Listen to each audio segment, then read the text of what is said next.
Be who you wanna be. Come speak your mind. Be you. Get ready for the naked truth. Dr. Kelly bringing it to you right on time. No half stepping. She's bringing you the naked truth. All right. That is right. I am bringing you the naked truth. I am so excited about our show tonight because if you all have been paying attention to our latest shows, we have been featuring the preachers of Detroit. And our first guest was Pastor David Bullock, who, if you all remember, was quite controversial, but nevertheless came on, presented a good show. And we wanted to have one of the other preachers on board, and we, sought after him, and without any complications was able to secure him. And so in the studio today, we have Pastor Timothy Alden, Pastor Tim as he's affectionately known, and we're very excited to have him because we want his position and his take on preachers of Detroit, also about, things that are going on in the Christian community today, the millennials, and our CNN article that we discussed last week about the millennials coming in and taking over and not going to church and all the controversial stuff that's going on in the body of Christ. We have Pastor Tim here to help us answer the questions. And then we have none other than our resident expert, Mr. Hassani Pettiford, who's written several books and been in several reality shows. He's the man with the plan. He's my brother from another mother. Hassani, are you there? I'm here. How are you? Great. I have to do my intro and then look at Charity because she loves that little part, my brother from another mother. That's the fun part for her. How are you today? I'm doing phenomenal, and I've been highly anticipating this particular show. It is an honor to have our guest with us today. I'm so excited about our dialogue. I'm excited too.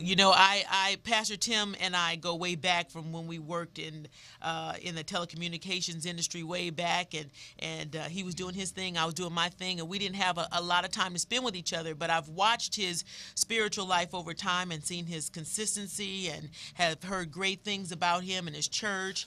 And so I was excited to bring him aboard because unlike Pastor Bullock, I knew a little bit more about him, and he's here in Los Angeles. He's the senior pastor of City of Praise Christian Center, and he'll tell a Christian church. Everything I'm making is center, Christian church, and he's been in the body of Christ for probably more than 25 years, but I know 25 years actively pursuing ministry. And so we want to talk to him a little bit about his background, and then we'll go to Preachers of Detroit, and we'll go to other topics to give you guys a well-rounded view of who Pastor Tim is. So Pastor Tim, tell us a little bit about how did you get called to the ministry? I mean, you're this charismatic salesman who's doing his thing. How did you all of a sudden realize that, my calling was in the body? Well, I was in a dysfunctional family. My parents were divorced. My mom kicked me out as a teenager. No way. And I made some friends with the family in the neighborhood, African-American family, and they were going to church one Sunday night. I was raised Catholic because I'm Italian. Are you? Because you know what? I don't know if you hang around black people so much that I really thought I would fight with people. No, Pastor Tim is black. No, okay, she really would. No, she really would. I would say, I can't really say that I'm biologically black, but I'm blackish. Okay, blackish. We got that. I was raised by, so you need to be on the show. Right. I was raised by a black family, and so this family took me in, and they said, we're going to church, and I said, can I go with you all? Prior to that, I just going to Catholic church because I'm Italian. And they took me to this Pentecostal church, and they were singing. The choir was jamming. You out. And I'm like, what is this? I'm coming back here every Sunday.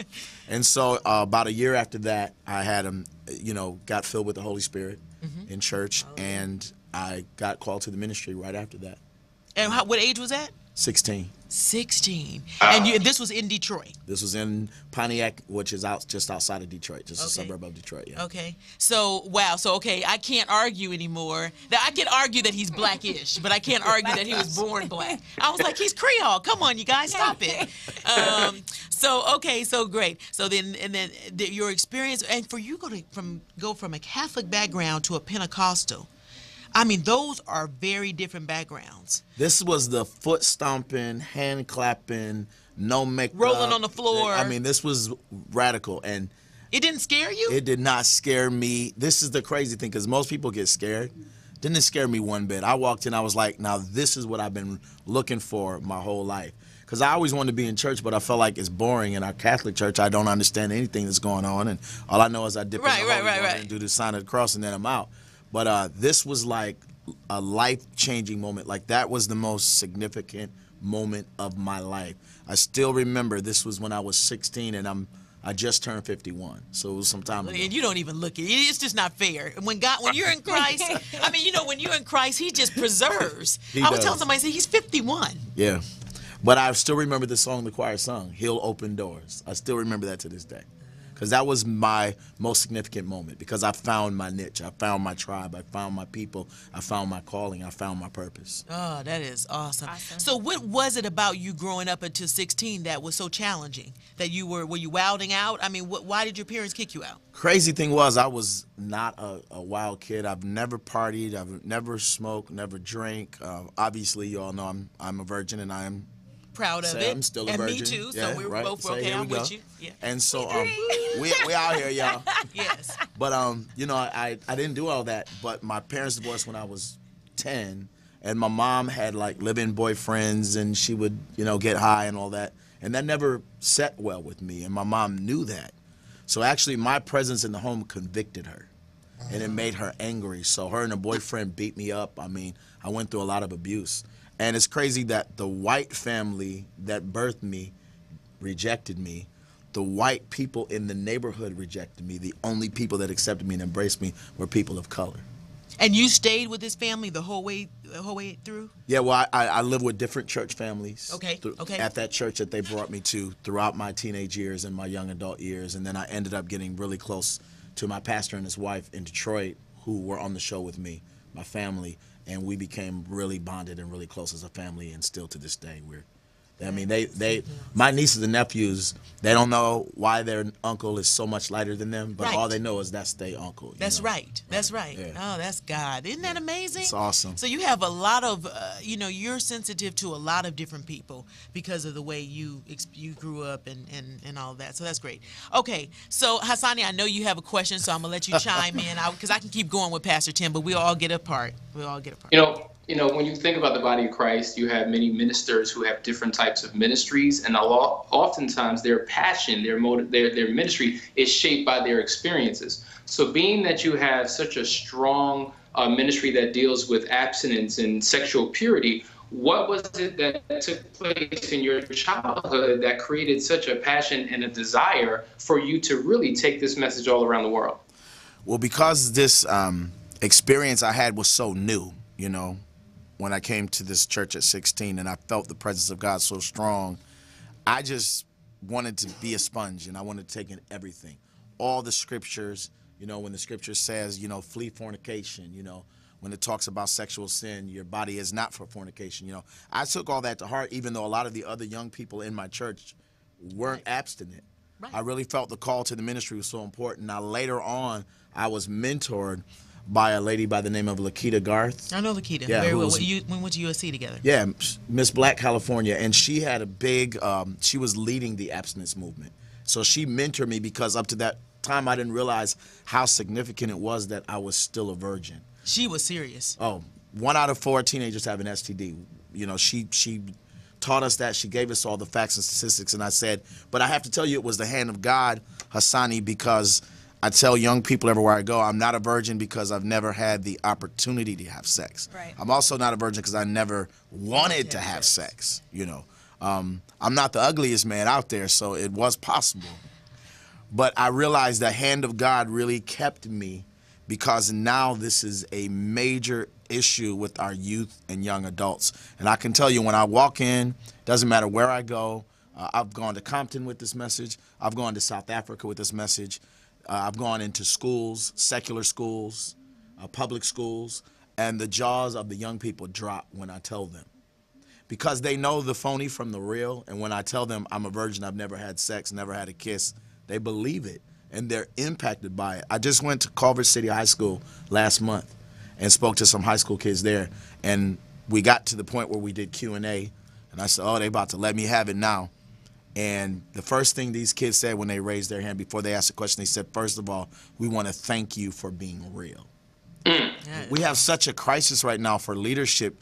You can't talk the talk if you're not walking the walk. Because when it comes to this generation, it is going in one ear and out the other. Right. And your congregation is made up of primarily young adults, right? Young What's adults. your age span? Young adults, people from 20s to 30s to 40s. So you're dealing with the people who you're actually sharing with and ministering to on a day in. And these are people who are your members of your congregation. So now, do you have a desire to be married? I say that I'm pretty much 99% sure that I'm going to remain unmarried like Apostle Paul. Really? But Why I'm is leaving that? a 1% window. Okay, so did God tell you that, or it's just something conclusion you came to? I think people, and I'm very spiritual, I flow in the prophetic, but I think when it comes to emotional issues, relationship issues, people want to throw God in the mix all the time. Well, God told me this, God told me that. And, I like to not over expose him, emphasize the fact that God, because it is an emotional. I am very content being unmarried. I'm very content. If I remain unmarried and never have sex, I'm good. There's nothing wrong with me. There's nothing physically wrong, emotionally wrong, mentally wrong. I mean, I get letters into my church mailbox. Yes. Oh, I just think you're just been so hurt by women, you just can't handle a relationship. Or I just think that you probably don't even like women. You're probably in the closet. Wow. It's like, none of that is true, Yes. It is just that it is possible. And there is a need. There is a demographic of people unmarried that God can use. The Bible says in Corinthians that the unmarried cares for the things of the Lord. True. The word carry in the Greek means they are undistracted and undivided in their devotion to God. And you prefer it that way? I love it that way. When we go to heaven, the Bible says there will neither be married or given in marriage. So you are really exemplifying your heavenly state as an unmarried person. So have you ever had a desire of wanting to be married? Has there ever been a period of time when you wanted to be married? I have had crushes on different young ladies, but never in no serious relationship, no serious dating relationship. I've had people try to match make me. It just never worked out.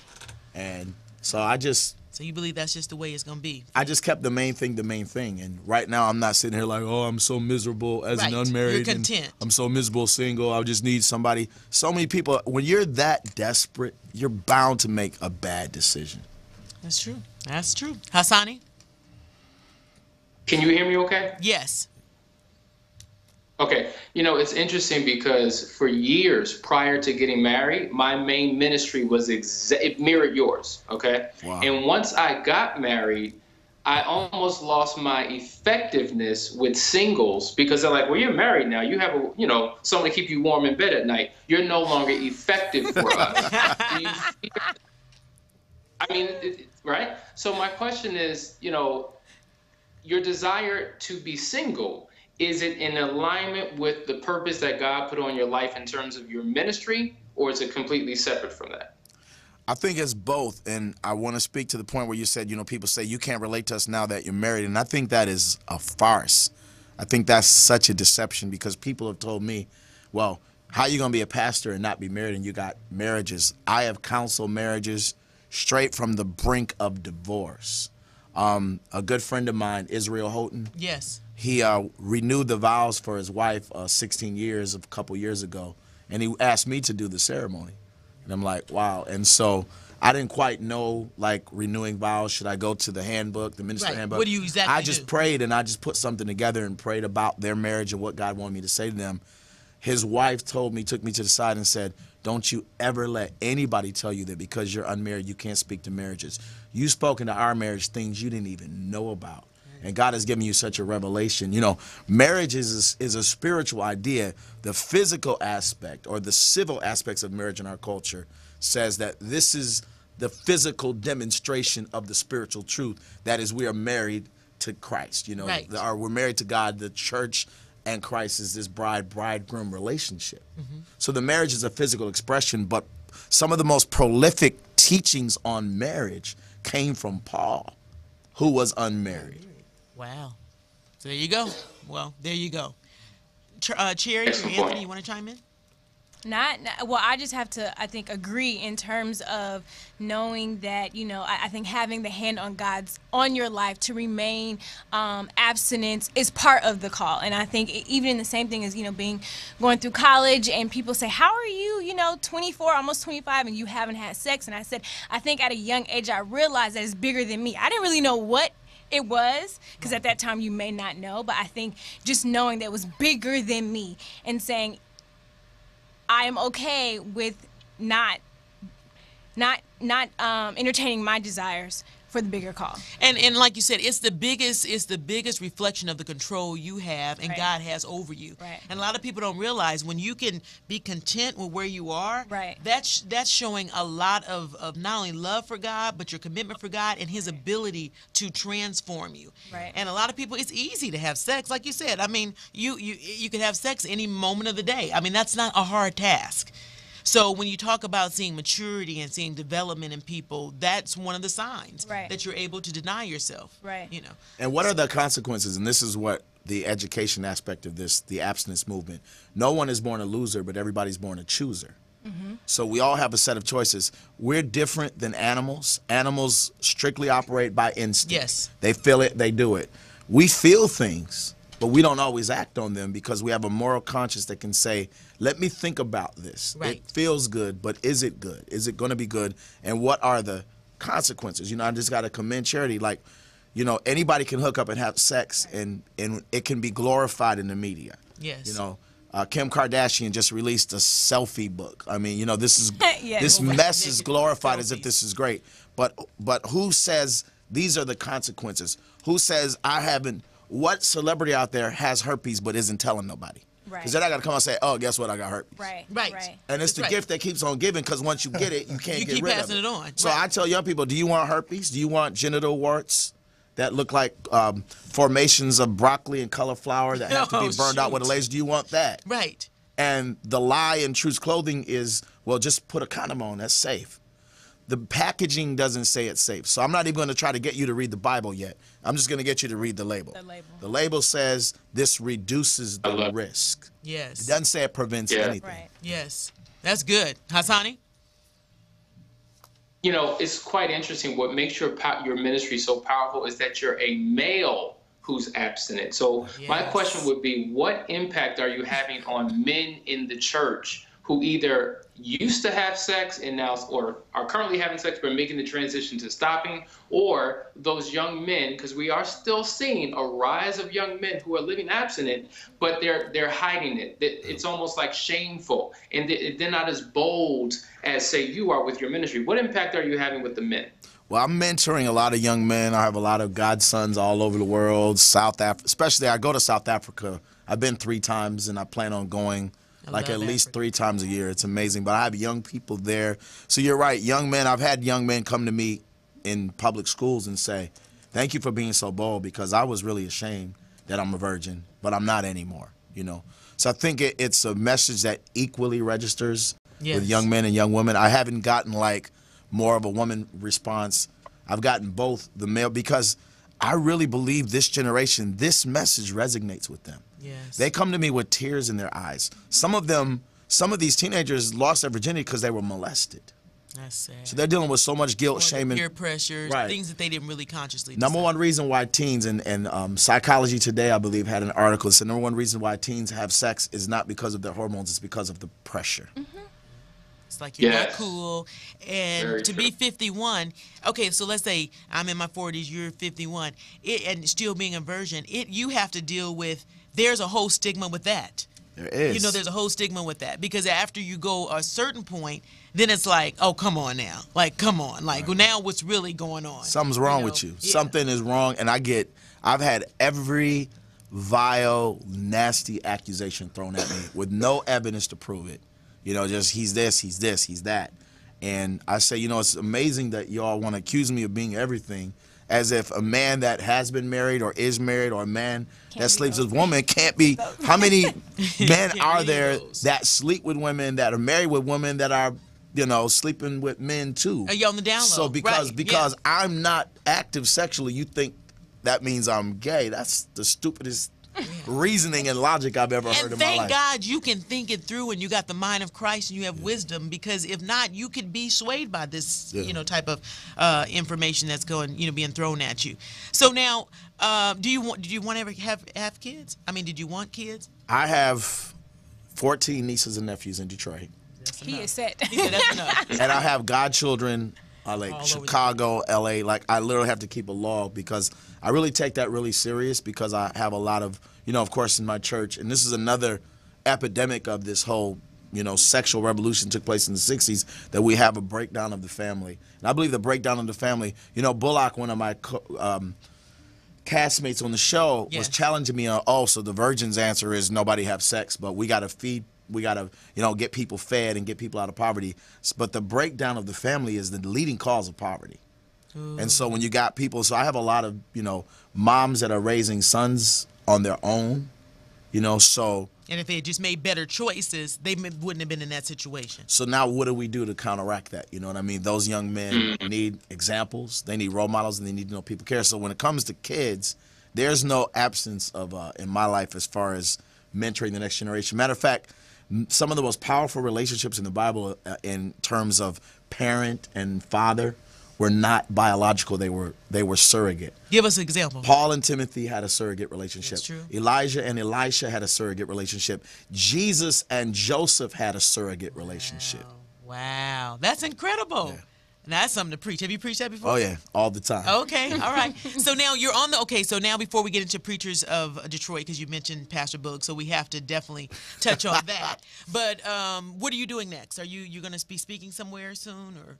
Well, I have an itinerary, and I'm traveling quite a bit here and there and speaking at different churches and youth groups, and I'm also working on some more media stuff. Oh, I'm working good. on a show, and this is kind of getting me ready for it, because I'm working on a show called, and I got to talk to Hassani about it. Yes. Called Relationship Therapy. Oh. We're going to actually bring people in and have conversations like single mother. We're going to deal with we're going to deal with gay marriage, the transgender issues we want to have. Because I feel like I'm a pastor and I represent the church, but I feel like the church doesn't really have the right representation. Who can get into the marketplace and speak on these issues intelligently, not just shove a Bible down somebody's throat, really talk about the social implications, the cultural implications, the statistics, and really, we have the truth on our side. Yeah. So it's not that we don't have the truth, it's that we don't have people that can articulate the truth in a way that can convince people. And that's relative. Yeah, exactly. That's very good. I like, okay, and then you have, your church is located by the airport, so tell us a little bit more about the church. Yeah, our church is in Culver City. It's called City Praise, and we're non-traditional. We have service at 3 p.m. on Sundays. Wow. And we're right on Green Valley Circle, right by the Fox Hills Mall. Yes, and then when you go into your service, I know you get the word, but you can get the prophetic, you get music, you get everything. You're going to probably get prophesied to. You're going to get a great worship experience. We really emphasize worship. Awesome, awesome. All right, okay. So let's go to the Preachers of Detroit. Lord knows we can't. Here we go. I mean, Anthony, right over here on the other side of us on Team Rock. He likes these shows. I'm not exactly a huge fan of them because I think that they ridicule the church. I think that they give the church a bad name. Now, when I saw you as a part of it, I had a glimpse of hope that there was going to be some form of truth or some form of, correctness given, because I really trust the God in you. And then, of course, you were only shown on 2 of the episodes, which rightfully so. Which goes to my point that they're set up to, in my opinion, to defeat the church and to make people have even further questions about the church. What do you think? Well, what makes it complicated, first of all, I love what the show could be. Okay, so you like the concept? I can't tell you that I love what it is. And this is the reason. I have a great relationship with the production company. Okay. Which is why I did the show in the first place. Okay. I wasn't soliciting to do it myself. I wasn't putting myself out there. I had 1 episode of The Preachers of L.A. And actually, before The Preachers of L.A. even started, the producers wanted me to be a part of the cast. They were looking for 1 white guy. And they didn't know that I probably really don't qualify to be the 1 white guy. Right, the 1 white guy they're looking for. But they were looking for the white guy. And so the producers were like, we want you. But the producers aren't calling the shots. The network is. So you got to understand, we're dealing with oxygen. So that's a whole nother, so you got the production company, who the head of the production company, it's his company, his dad is a pastor. So he knows church. You got all these pastors that know church, but then you got these executives that are really not understanding the church world. And what they fail to realize is the majority of the viewing audience is going to be church people. So you got to talk to somebody who knows about the church. Know about the church and what the church is really looking for. So I was convinced to do, well, they did not call me back with a time to shoot for the Preachers of LA. They didn't tell me that I didn't make it, but I found out later, well, the network felt like this other white guy was a better fit because your church is small, so you can't relate to pastors of big mega churches. So right away, that's crazy. So I got the one episode in Preachers of LA where I got a chance to talk about abstinence, and y'all familiar with the episode, and it just went crazy. It went, there was lots of buzz and lots of talk. So when the Preachers of Detroit came around, they called me out of the blue. I didn't even know they were doing the Preachers of Detroit. And the head producer says, man, you're from Detroit. I need you in this show. It's something missing, and I need you in this show. They had all the other cast members already slated. I said, no, man, I live in L.A. I'm not moving back to Detroit. He said, man, I got to get you on the show. We talked on the phone all day, back and forth. My dad, his dad, we did conference calls because it was like an arm twisting to get me to do it. So when I finally do it, I go in like, I'm going to be authentic. I'm going to be me. I am not the turn-up king, unlike one of my other castmates. I'm not turning up. I said, when the cameras roll, you're going to get what you would get if there was no camera. And I thought, in my naivety, that was enough. That the viewing audience wants authenticity over manufactured drama. But they want the drama. The network thinks they want the drama. What do you think they want? I think that when you do a show about pastors, I think there's certain things the public wants to see. I don't think they want to see a Bentley. I don't think they want to see a mansion. I don't think they want to see a Real Housewives of Atlanta feud going on. I think they want to see what some of the challenges are behind the scenes, what the passion is of the particular minister, what good they're trying to do in the community, and highlight some of those stories. I don't really think that it's appealing to see pastors arguing and at each other's throat, and that be the whole theme and thread of the show. Yeah, no. Hassani? Hassani, you agree? I totally agree. I've always said that the reality TV is designed to put you in a box, and it tears relationships apart. It destroys reputations, and that's what we see. There are elements of Preachers of LA and elements of Preachers of Detroit that I really do enjoy. But at the end of the day, when you're looking at the larger scope of things, to Raquel's point, it gives the church a black eye. So people who are not members of a church now have a justification never to join one because they're seeing all of the weaknesses, faults, and flaws of those in ministry. And those who are on the fence in the church have a reason to now leave because the church isn't what it used to be. And I think, ultimately speaking, when you're showing Bentley, and there's nothing wrong with a Bentley, when you're showing big mansions, and there's nothing wrong with a big mansion, but the way that it's portrayed really presents preachers in a one-dimensional fashion, that it's them versus us. Right. They're blessed, we'll never be blessed. And at the same time, and I don't mean to go on for a long time, when you could see people's personal lives and you could see their weaknesses, and I'm struggling with something, it gives me a justification to do what the preacher does. Well, if the preacher can do it, I can do it. So the standard of Christ and the laws and the commandments that we should be following isn't represented in the leadership. That's right. And that's what we were asking Pastor Bullock about leadership, because I couldn't believe some of the answers he was giving. Of course, he's a more controversial turn-up king on the Preachers of Detroit. But he was saying stuff like, I said, well, how do you encourage your, congregation to support abstinence if that's in the Word? And he was like, well, I don't regulate people's genitalia.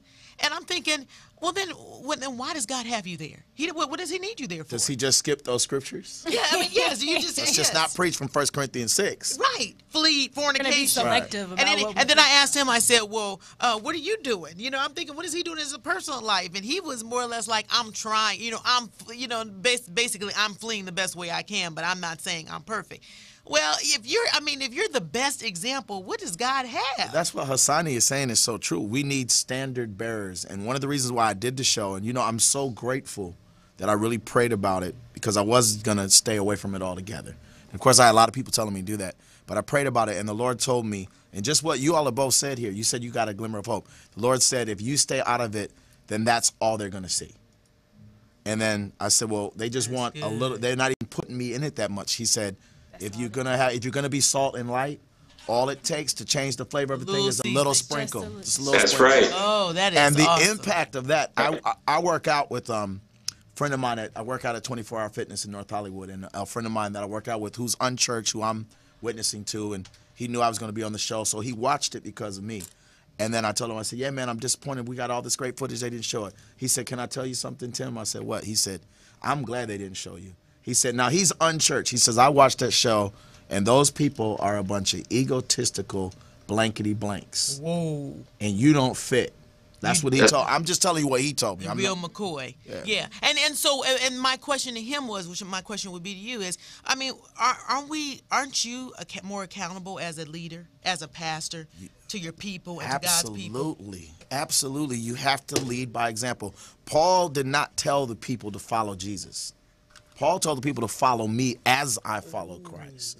Jesus didn't go make disciples of me. He said, go make disciples of you. Because you're a disciple of me, you're going to reproduce. The law of reproduction is everything reproduces after its own kind. Wow. You can only impart who you are. And if that's not who you are, then that's not what people are going to get. That's incredible. And that's what I was like, I just could not.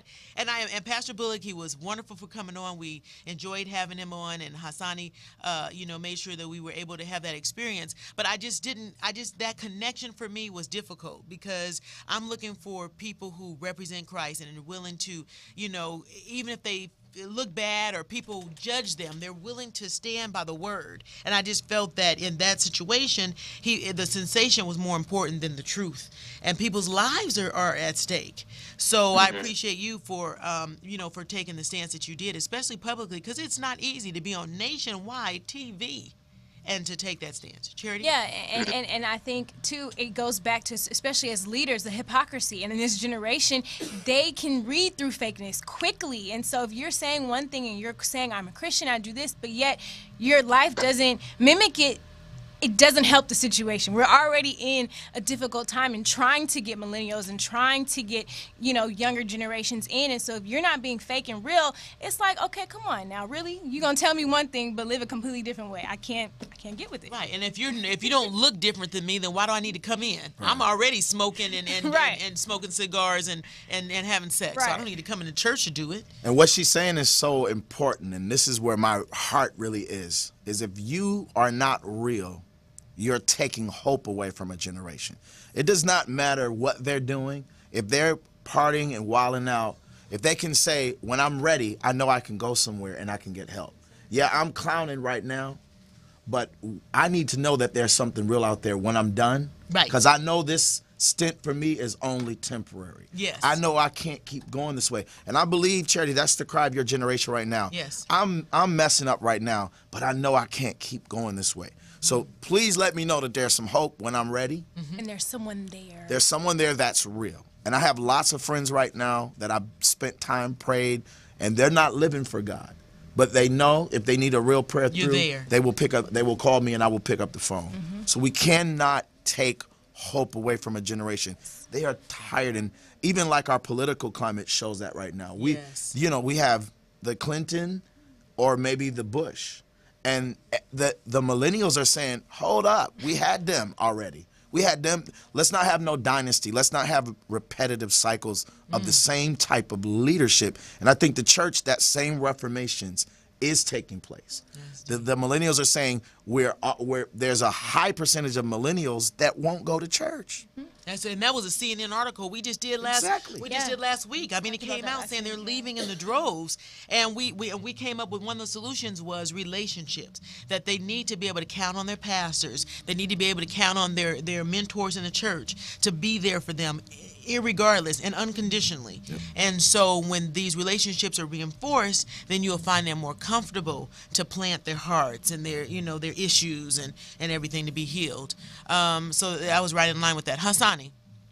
So, thank God for your ministry of abstinence. And when I was out there and I was the focal point of what I was doing, I often felt like a lone ranger, because I felt like I was one of just a few that had this ministry, and that the church did not bear this burden, if you will. It didn't take it up and place it on their mantle. So what is your opinion about the church in the larger scheme of things in terms of their inability to step up to the plate and to deal with issues that are in the word that the people need to hear? And is that one of the reasons why we're seeing such a falling away of people in terms of their membership and attendance in the church? That's a great question, and I believe that the problem he's addressing has a twofold root cause. Number one, people are turned off by the church because there's too much emphasis on prosperity and no responsibility. It's too much bling bling and flashiness. If I'm a pastor and I can afford a Bentley, what if God said you're going to turn a lot of people off by driving it, so drive a Mercedes instead? Go down to an $80,000 car rather than a $400,000 car. You know, so that's one of the reasons why. The other reason why people are turned off, because that has become an emphasis point. How your best life now, you know, what God wants you to have. He wants you to be rich. He wants you to be wealthy. So it's become a very self-centered gospel, which is really not the gospel of Jesus at all. He was the most selfless person that ever lived the earth. Not that God doesn't want you blessed, but that can't be the only focus. So I think that a lot of it is too much about, you know, how good my life is supposed to be, and not enough about dying to the flesh, being dead to sin, being dead to the world. The other side of that is you can't delve into an issue and really be courageous enough to speak up about it if you got skeletons in your closet that you don't want exposed. So a lot of people are not going to talk about issues that maybe they struggling with, like, I ain't perfect, but, you know, I'm trying. So you're not going to be a champion for abstinence because you're struggling in an area, and if you get out vocal about it, we know that you're going to put under a magnifying glass. You know, and with me, I knew people were going to scrutinize me. I knew they could say everything. But there's no skeletons for me to hide. So they can do all they want. So they can do anything you would hear about me other than what I've said is pure speculation with no evidence or no witness to back it up. I'm the only, I have a key to my apartment. I sleep in the same bed every night with nobody but my pillows. That's it. So there's nothing out there. So when you take on an issue to champion it, you got to believe in it to the point where it is your conviction and it is your lifestyle. Yes. And when people don't do that, it's not going to be a passion for them. They're struggling in an area and failing in an area, and they're kind of going to stay clear of that. That's good. That's But good. it is something that the culture is screaming like, will the church say something? Yes. And not these crazy, weird Christians that don't know how to relate. But will somebody Religious say ones. something that makes sense and be light for us? Because we are messed up. We got Bruce Jenner coming out and saying, I think I'm a woman. We got the Kardashians. We got all this stuff that just has people messed up and twisted. And the world is saying, please, somebody champion this cause for us and show us the way. That's good. That's good. Anthony? Pastor Tim, can you, I got a couple of questions because I got to jump in. So one, can you break down the scene with being at Pastor Bullock's and tell us what happened there? Two, just a quick thought about every cast member. Are you friends or not friends? And then three. Well, how about we just do one and two? Well, no. I just want to ask. You just do the one whole more thing. Just one more. rapid question, my I've been guest. quiet the whole Okay, time. you're joking. All Thank right, you. go ahead. Then three, real easy. Has your basketball game improved? Okay. You see, That's all this is what I did. This is what. Right. That's all I want to know. Okay, so I'll take the third question. I'll go back. That's not. The third question is, I cannot play basketball. So you didn't get that blackish part. So of that blackish part didn't hit. You were in church. You weren't on the basketball I still need court. that kind of impartation. Yeah, So he I was- cannot hoop. You was church people. Now, you can see me in the gym. You can see me on the bench. I can handle myself. But, yeah, basketball is not my thing. The second thing, as far as the other cast members, I can honestly say that I have great love and respect for the whole cast, including Bullock. Awesome. We don't agree on a lot. I Yes. don't agree with everything the other cast members do, but working with them on the show was a great experience as far as we really had a camaraderie. We had a that's Detroit though. We fam. Motown. We don't like each other on every issue, but you know, I have conversations with Bullock on the phone. I spoke at a prayer breakfast a month ago in Detroit, and he did the opening prayer, and I was a keynote speaker, and he called me and thanked me for the message and said how impacted he was. So every cast member I love and I respect, and I've built some of them I had a relationship with before, but now it's even stronger. And I have to say, he is likable. He's a likable guy. He's a smart guy. It's just, I think, a little off, but that could be the fact that maybe he wants to do politics. Maybe he wants to do entertainment. So that facet of his life has to be controversial. Now, let's talk about the episode that you guys actually had. Yeah, your first question. That's a great question. So let me just tell you the setup of that. So I've shot all this. I've done all this scene work for the show. Time with my family. I did a pop-up church in Detroit. All this is on camera. I did a session with ex-convicts that had been incarcerated. Wow. Amazing ministry times, amazing family times. We did a family dinner. My sisters were crying, talking about how I came into the family and how close we are. It was so real and so touching. I'm like, oh, when this gets on TV, it's going to be crazy. Well, little did I know behind the scenes, Oxygen was like, nah, we need more confrontation. So the scene we did at the church with the condoms was a pickup scene, which means it wasn't a part of the regular scene schedule. So they called me back in and flew me back in just to shoot that scene. So the way they set up, they called me and said, you know, Pastor Bullock passes condoms out at his church. And I was like, what? I said, I got a whole lot to say about passing out condoms. Right. That's how they get you. So originally I thought they were going to have us discuss it. You know, he and I discuss it and have a healthy debate about that. No, they wanted me to come into his church and do some kind of a they call it a rally or something, like he was gonna do it. I said, I don't want to be part of no rally, like I know he's political, but I'm not gonna be a part of that. So they said, then they changed it. They said, it's a Bible study. Well, what I found out when I got there, it was a Bible study before his actual Bible study. Oh. So they had really done this. It was a setup. Okay. Not only was the Bible study set up, but he set up the audience. Oh. He handpicked who he wanted in the audience, and certain people were already told to challenge me. Oh, wow. This is what I believe. This is all the evidence I saw. So I told the producers, do not have him passing out condoms on camera with me there. Oh, no. So they told me that they didn't know he was going to do it. So anyway, I go in. It's a pre-Bible study. So he kind of, tells me, we really like your testimony, Pastor Bullock, and apologize for how things came off at the powwow. But I really want you to come and share it. I think people need to hear it. I said, okay, cool. So I come in, I share it. But then he cuts me off, as you could see. Wow. He didn't give me a time limit, but I didn't know I was the pre-Bible study to the real Bible study. Right. So, if you got to devote a little bit of time to an abstinence message, because it does take time to break down. Yes, build a foundation. So when he cuts me off, then he proceeds to tell me to still remain standing and get questions and feedback from the audience. But when I'm getting feedback and I try to respond, he says, no. So he completely shut me from responding to any of the feedback. Then when I take my seat, then he pulls out a bag of condoms and proceeds to pass them out to anybody that wants. Wow. And how did you feel? Did you feel like what you saw on camera is how you felt? I was heated because what I told him afterwards is, if you don't embrace this message, don't have me.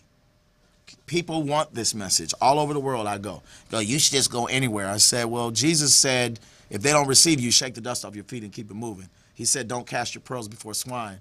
And I'm not calling anybody anything. I'm just saying people have got to value what you bring. And if they don't, like if you all, like I felt the reception as soon as I walked in of being a guest on the show. Yes. So like, this is going to be good. If you're like, we don't really want him, then why am I here? Right. If you don't want, Right. But he wanted the controversy for the show, like the network. They had to get something to get me in there somewhere because I was a cast member. Yes. They introduced me and then didn't show me. So they trusted that he would do what he did to turn it up without you knowing. He just needed the right situation and he worked it. Yeah. Wow. So now for a moment, did that cause a little rift in the way you guys related? Yes. Okay, so you were through with him. You're like, I don't want any parts of being on scenes with you. I wasn't really through with him, but I felt a little deceived. You know what I mean? Like, okay, you kind of reeled me in. I felt like you didn't really celebrate this message. But he says, I thought what you brought was really good. And he said, I got a lot of feedback from my people. But if you did, then you would have kept those condoms then. Because to me, to call a young man up and say, Pastor Pour Tim, your heart out. Pastor Tim gave this absence message and it's great, but just in case something happened, let's just keep it real. You're not going to have sex by accident. Oops. That's a I just had sex. I didn't even mean to do that. I didn't have a condom. I didn't mean to take my clothes off. Oh, wow. Yes. You know. Right. That's a calculated decision. Very much so. Yes. So what do you think about his statement that he doesn't regulate genitalia, or genitals? I think that we preach the whole gospel, and the gospel tells us what we're supposed to do with our genitalias. Here we go. And I can't regulate you, but I can at least tell you, with young people, I'm going to speak to them. I'm going to get one shot. They're going to look at me like I'm crazy until they think I'm real and I know what I'm talking about. I get that one shot, and I said, when you walk out of this room, I'm not following you around. I'm not going to call you and say, you having sex or you still being abstinent? I'm just going to tell you, these are your choices. These are your consequences. You do the math, and you make the decision. And that would be the same thing with my congregation. These are your options. As a pastor, I have a responsibility to tell you an option. Now, it's wrong for me to tell somebody, just in case something happened, put a condom on, because he used the example of if you're going to jump out of a plane, you give somebody a parachute. But if I'm telling you, jump, here's a parachute, and there's a 50-50 chance that parachute doesn't work, I need to tell you there's a 50-50 chance you're going to die. Right. So if I pass out a condom, I need to tell you these don't work. There are still risks involved. And as a pastor, I'm not just going to tell you about the STD part. I'm going to tell you about the soulishly transmitted disease, the spiritually transmitted disease. And condoms don't cover your heart. They don't cover your spirit. They don't cover your mind. They don't cover your emotions. They don't cover your memories. So that thin piece of latex rubber is doing less than you think it is by telling people that it's safe. Ah, love it. Hassani. Yeah, preach, preach. Hassani, Pastor Tim in the house. Absolutely love it. Oh my God. Listen, my question was, as I was watching the show, episode by episode by episode, I started seeing you less and less and less. So what happened? Why weren't you there from the beginning to the end? It's crazy, and I've been very honest here. I got no calls to say we're not going to show you. I did hours of footage. I flew back and forth to Detroit for 13 straight weeks. I inconvenienced my family with their schedule. We had family dinners. I went and visited my mother's grave, my biological mother's grave, with cameras in tow. Like, all this footage was shot, and we're literally watching the show, me and then my family in Detroit. They're calling me on the phone, and there's nothing of me. I was Casper, the friendly ghost. Like, there was nothing. Literally. And That's so I'm incredible. like, what's going on? So to this day, I've not called the producers and said, why didn't you all put me in the show more? But from what I've been hearing, they wanted more confrontational stuff. They wanted more people getting, into it, and they just didn't feel. Now, originally when I came in, they said, you have the most unique story of anybody in this cast. Really? But then they didn't show it. But it was not the producer's decision. I firmly believe that. The Because network. they believed in me. We had great meetings. They loved all the footage. The night we did Pop-Up Church, we started late, and so they were kind of upset. Pastor Tim, we're on time schedule. We late. And I was like, hey, this is church, and I pulled this service together in 1.5 weeks, so work with me. What's a pop-up church? Pop-Up church is like, it's not an every Sunday church. It just pops up. Like a pop-up store. Yeah, Oh, pop-up okay. store. We're just here. yeah. Like a truck. You pull the food truck outside. We have a church. Right. So we pulled a praise and worship team together. Amazing. Now, the producers that were mad because we started late walked out of there with their hands in the air like, oh my gosh, this was amazing. We had a great menu. We had Hallelujah. great worship. God gave me a word for Detroit, and the word was called A Tale of Two Cities. And I talked about the city that is built by man. I talked about the first city, which was actually built by Cain and dedicated to Cain's son, which was filled with violence and murder, which was why God sent the flood. Then I talked about Abraham seeing a city whose builder and maker was God. And I talked about us not being city dwellers, but being city builders. We're to build a city within a city. That thing was just crazy, and they didn't show any of it. Can I ask Can you one you more do question? like your? Oh, go ahead, Hassani. I'm sorry. What impact, and I asked Bullock this too, because you were so powerful, what impact did it have on your ministry? Like, what's happening now as a result of your appearance on the show? Well, it hasn't been like an overnight change. My phone is ringing off the hook. It has opened up some relationships. Okay. I'll say one of the most impactful things for me was I went to a friend of mine's live recording, and this 17-year-old girl walked up to me like she was afraid to speak to me, like she's shy. And I said, hi. I love you on the show. I said, thank you. Come here. And so she came. She says, I'm still a virgin. And all of my friends are pressuring me and making me feel like an outcast. My boyfriend is sitting over there. He doesn't understand. But when I heard you, I decided that I'm going to stay a virgin even if they talk about me and tease me. And so I said, bring your boyfriend over here because I got some conversation I need to have with him. And I talked to him about respecting her. Yes. and respecting himself. And when that 17-year-old hugged me and I knew that I mean, y'all, I will cry. I knew I had impacted her life that way. Yes. I said, if that's all, it wasn't for my own fame. It was, and everywhere that I go, people are like, oh my gosh, I love your stand. I love what you stand for. And I had single mothers inboxing me saying, my son, I made him, he's a teenager, I'm raising him by myself. I specifically made him sit down just to watch you on the show. Awesome. That's to me what it's all about. God, and he'll turn the things that, he turns everything to good. He just needs a little bit, needs a seed, and he does the rest. Charity, you're gonna have Now all this great footage that wasn't shown, like can you get it and just put your own show together, do a little like your cable own, behind the YouTube show. scenes, Pastor Tim version, can we just do that? I'm working on that right now. I actually want to do that so bad because that stuff that was captured, I'm telling y'all, it was just amazing. And I was so excited about, even if one of the episodes, they had shown some of those scenes. They didn't show nothing. They introduced me. They showed me in the scene where Bullock passed the condoms out and nothing. And I was sitting there on the edge of my seat every week like, okay, they're going to show it. And the previews would come on and be like, and my sister would call me and be like, I don't think they're going to show it. Because they wouldn't have any reference to me. So I disappeared. And this has to be a spiritual thing, y'all. Because who puts you in a cast and then completely erases you from the show? Yes. Wow. It had to be they don't want this light to Spiritual get. warfare. I'm just being real.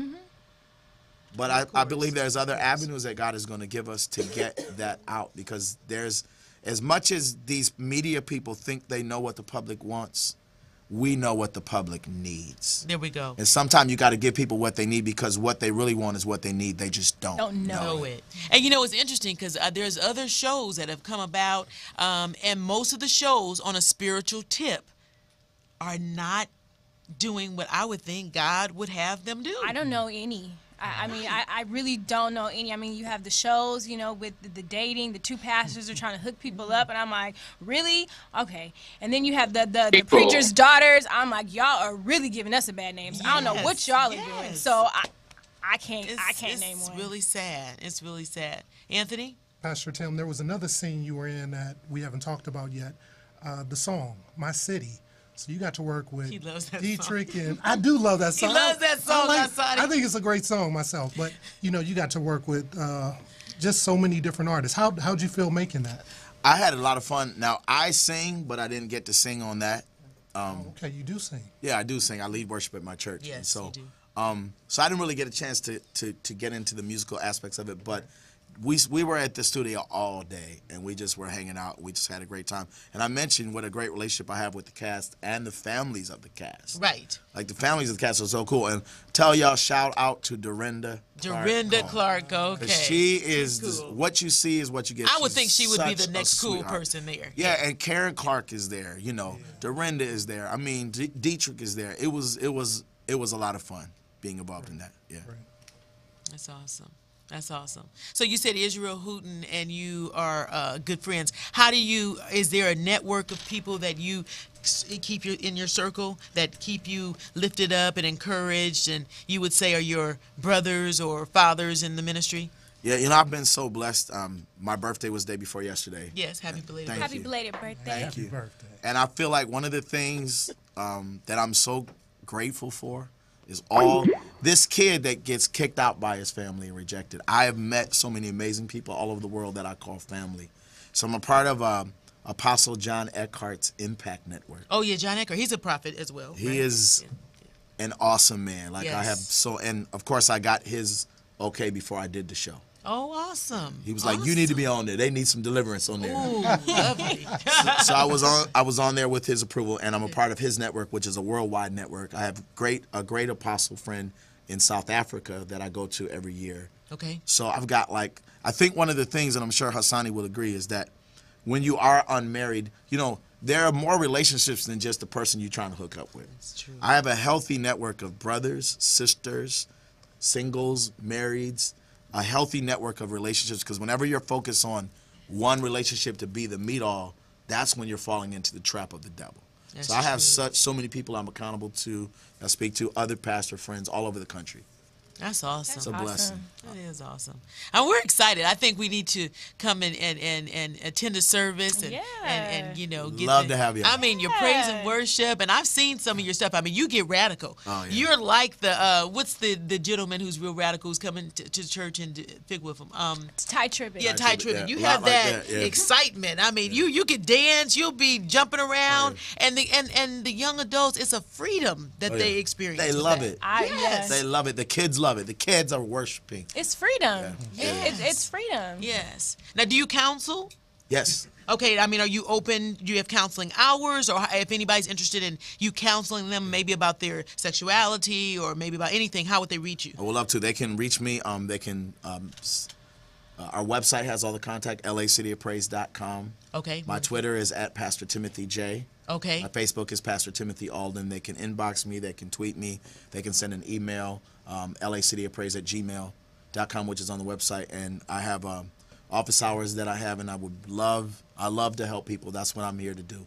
Awesome. Now, are you in full-time ministry? Because I know at one point you were a big-time salesperson for a telecommunication company who we will not name. Right. But are you totally ministry now? I'm totally full-time. And when did you actually go full-time in ministry? How I many- left the company we were working for about 10 years ago, I believe. I had been doing the pastoring thing for 2 years, and my church was small and still is relatively small. So it wasn't like it was financially feasible for me to leave, but the Lord told me that I had to have only one passion to give it all to. So I left that, and it was challenging financially, you know, and it still can be challenging. But I'm here to serve, and I feel like if I'm in the corporate world and doing ministry, that I'm going in two different directions, you know. So he provided. He provides. He's so faithful. It's awesome. Pastor Tim, would you do season 2 if the production company came to you? That's a great question. If I can have some creative control, yes. Okay. Yeah, I would watch Yeah, that's I would important. actually sit down and watch it. important. That means a lot, Charity. Wow. I would sit down Yeah, and watch that does it. That means a lot. I mean, We're going to pitch a show so we can have control, because I think that we're getting ready, which I appreciate what you guys are doing here. We're getting ready to invade this media world. I love it. They got to see more than what's being shown. Yes. They got to have more options. I love it. Well, thank you so much for joining us. It was a pleasure. Pleasure. We're going to have to pleasure. have you on other topics Please. to give us some expert advice Love to and come back. spiritual advice on different topics. We had a wonderful time. We Thank you did. so much, Pastor Alden. Of course, our resident expert, Hassani Pettiford, and Team Rock. Don't forget, it's not Yeah. your abilities that reveal your true strengths. It's your choices. My God. Good night.